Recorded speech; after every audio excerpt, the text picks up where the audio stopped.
Hey, here we are, found another one. Another little free library.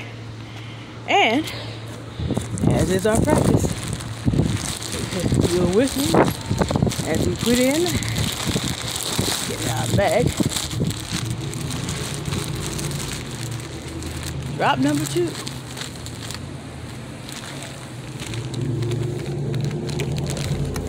This one is well maintained. So, right next to "You Call This Democracy." It's a good spot to put that right there. Right there. Alright. We give it away. And it's up to the Lord what happens next. Alright, see y'all in a minute. Alright, here we are. Me and my shadow, of course. But this is Alamo Square Park in San Francisco, and this is Grown Black Folks Talk on the Climb again. And today what I try to talk about with you is, I'm going to try not to blind you. The sun is right behind us. So by no means am I at the top of the hill. There's still quite a long way to go up. But I'm going to stop here because I want to make sure to get this out without being breathless. I want to talk to you about, we've talked this week about what not to do. And I want to talk today about something that you can learn to do. Let's see, we're going to watch the world go by right here. Well, actually, this is a good spot, actually. Actually, you know what? This is not a... Well, so many beautiful things to look at. I want to talk about density of purpose. Now, some people, you hear a lot about purpose. You hear a lot about something called verticality. I don't use that term per se because I try not to use other people's terminology if I don't know who first came up with it. I heard about it from the idea from Tony Gaskins. But I want to talk to you about density of purpose. You'll see this tomorrow, which is Monday, but this is taken on a Sunday. This is the first Sunday that my church is back in its building. El Bethel Missionary Baptist Church, we're back in the building, which is wonderful for those who are into that. Me, I prefer out here much more. But we do the things that are needful for the whole of the body. And for our African American elders, this place of community gathering we call church, not having that has truly been a loss of connection to black culture as they understand it. And we can't pretend like our elders and their needs don't matter, even though many of us who are younger would prefer sometimes to do something a little bit different. That said, here comes density of purpose. It is a beautiful day. It is supposed to rain a great deal tomorrow. So since it is a beautiful day and it's supposed to rain a great deal tomorrow, and my church is in my walking range, I decided, all right, we're going to do what's necessary for the needs of the body. We're going to go ahead and have some good old classic church. Fine. And in coming back from doing classic church, I will get my walk done. And in getting my walk done, do something that's needed for my physical body and be able to worship God in His creation. Okay? So that was 2 things. I'm making this a dense outing. How you doing, brother? I'm making this a dense outing of what to do when you have a situation like that. So that's number 1. I also had noticed that there was a little free library box not far from where my church is. So I went on and autographed another book, saved myself 2 days, and on my way back walking to the park, I also got that book dropped off. So in getting that book dropped off, I've now done 3 things in that same time that it allotted to do the 1. And of course, perhaps you've noticed, welcome to all my new subscribers, people who listen, thank you very much. I'm also building my channel because I can do a video about density of purpose. This is a very useful way to use your time and your resources. Okay, I don't have to compete with this wind now that we're up on the west side, so let me wrap this up. One more view, way off, one more view of the city. When you think about density of purpose, you can apply this to anything. where to stop for a minute.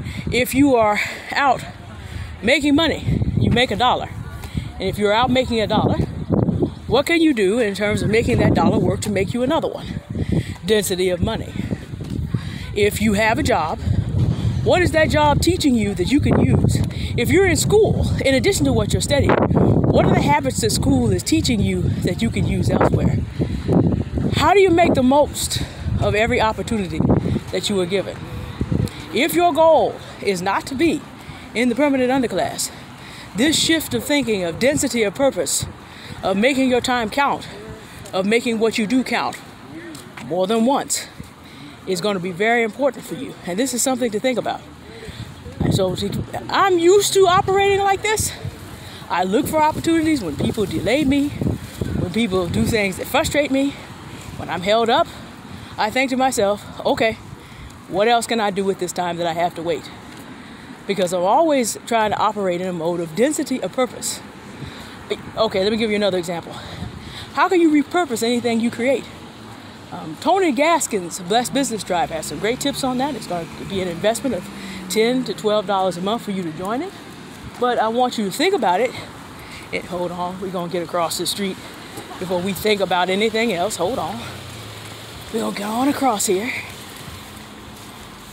You know, it's very hard to have density of purpose if you're in the hospital.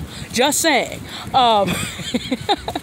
Anyway, so, you know, I do a lot of writing. So how can I repackage? Tony Gaskins talks about this in one of the videos in his Blessed Business Drive. You have to be able to take everything that you create and use it elsewhere. Repackage, repurpose.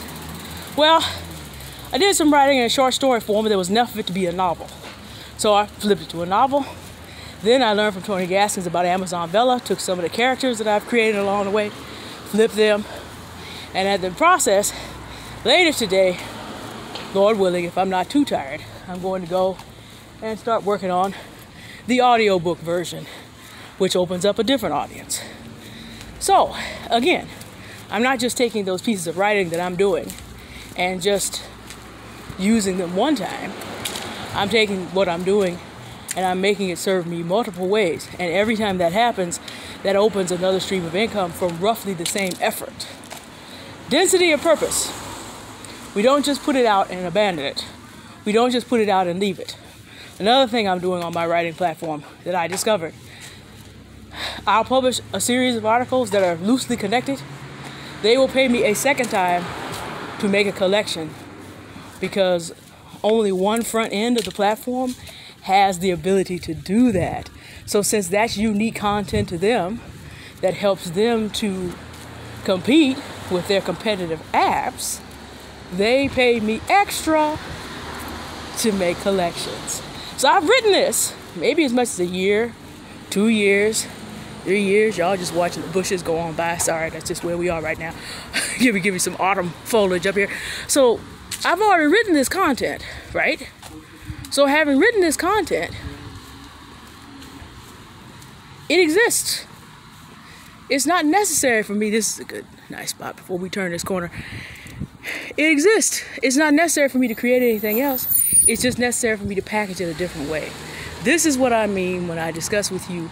Verticality is one way of talking about this. You create it, it goes up every level. But I'm talking to you about the concept of density of purpose. Make the things you do, make your time dense. And you don't have to take every single moment. There's time that, that's a whole nother set of conversation. You do need free time when you're not doing anything. Sometimes I walk just to walk. In fact, I walked half of this walk just to walk and to do that. But along the side of the road, I also met someone that was playing Irish bagpipes, which I've never heard before. And they're actually, no matter what you've heard about bagpipes in the media, bagpipes live are some of the most beautiful sounds you will ever hear. Anyway, while you're out doing what you do, you have time to stop and impact other things. The other thing I want to say about this in passing as we get ready to enjoy the rest of our walk. When you have made your time count in this way, it doesn't take you as long. Like, I don't have to go out of the house and make another trip to go drop a book in that box. It's done. And this frees up unstructured time that I can use just to be able to do whatever it is I want to do. It's raining tomorrow, so I don't want to be out dealing with the rain. But I managed to stay on schedule. Now I've got only a couple more boxes to drop in this area. We're on schedule. I've got my walk done. I don't have to do that tomorrow. Now, also, pandemic-wise, I don't want to be taking trips over and over and over and over again out of any particular place. Supposed to be looking up here. Out of any particular place to go to any particular place where I might encounter people unnecessarily. So I want to make my moves such that I can hit what I need to hit on one trip. This frees up time for me to relax. I am a person who does very high productivity. So it is important for me to have unstructured time also. Not having to do things over, not having to make motions over, not having to extend more time to get things done, but making it dense actually saves me a lot of time to rest and recover. Okay, this is a new concept. What I suggest you do, and I may do further videos breaking it down, I'm available to answer any question because, again, this is not quite verticality. It's not the normal conversation on purpose. It's something different. It is the density of purpose. You're going to make a move. How many ways can you make that move count for something? That's the thought. Instead of just getting the play out of one move, how many times can you make a move count for something? So that you get the most out of everything that you do. It's a mind shift that is a positive mind shift. Not things to avoid, but things to actually do. Okay. Time for me to finish my walk. We're going to come over here and look at these beautiful lilies before we go, because that's just sort of, flowers are just sort of my thing. So we're going to focus on this little box, and I'll say goodbye to you until next time. Thank you for watching. Bye.